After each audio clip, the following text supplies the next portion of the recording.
The first votes of the 2024 presidential election are in. Looking live right now at Vivek Ramaswamy's watch party, the Iowa caucus got underway 2 hours ago, taking place across some 1,600 precincts in the state's 99 counties. Here now is a look at some of those preliminary results. With about 38% of the vote counted so far, you can see Trump clearly the front runner. 20% for DeSantis, very close behind. Nikki Haley at 19% and Ramaswamy with 7.7. Thanks for being with us at 7 o'clock. I'm Joyce Taylor. I'm Greg Copeland. Tonight we're joined by King 5 political analysts Rob McKenna and Gary Locke. Gentlemen, you have seen the numbers so far. Rob, I'm going to begin with you, and then Gary, just pick up where he leaves off. What are your initial thoughts?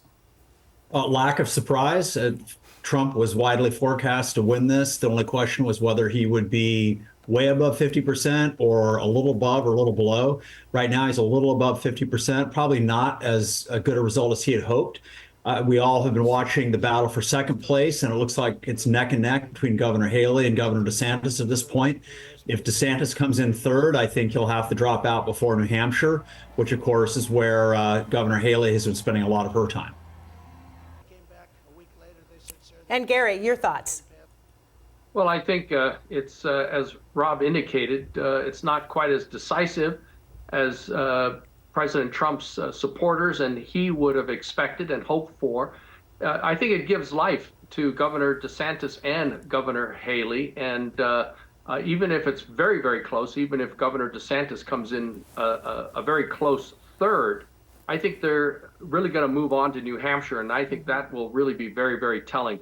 It's hard to really read Iowa because of the extreme weather, the low turnout, and of course the very big mix in the electorate there. The evangelicals to mainline Republicans, more traditional moderate Republicans, and to very conservative Republicans. But I think the real test will be New Hampshire.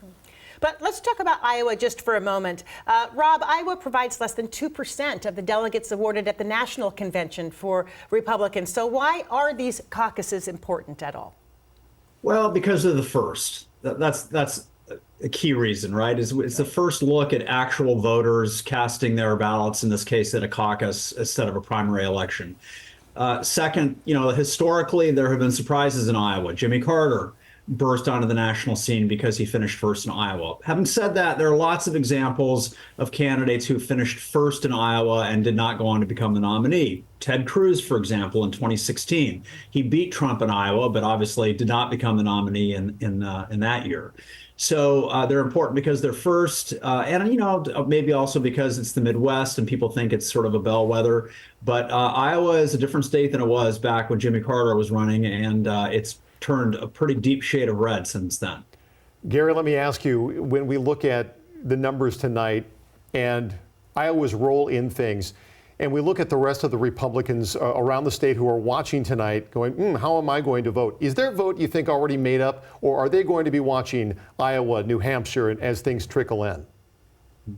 Well, I think they will be watching. They're going to see whether or not former President Trump has such a commanding lead that they might as well jump on the bandwagon and not support Governor Haley or Governor DeSantis. But the very fact that it's a very low turnout, the fact that Governor DeSantis and Governor Haley are doing fairly well, neck in neck, it really says, let's see what happens in New Hampshire.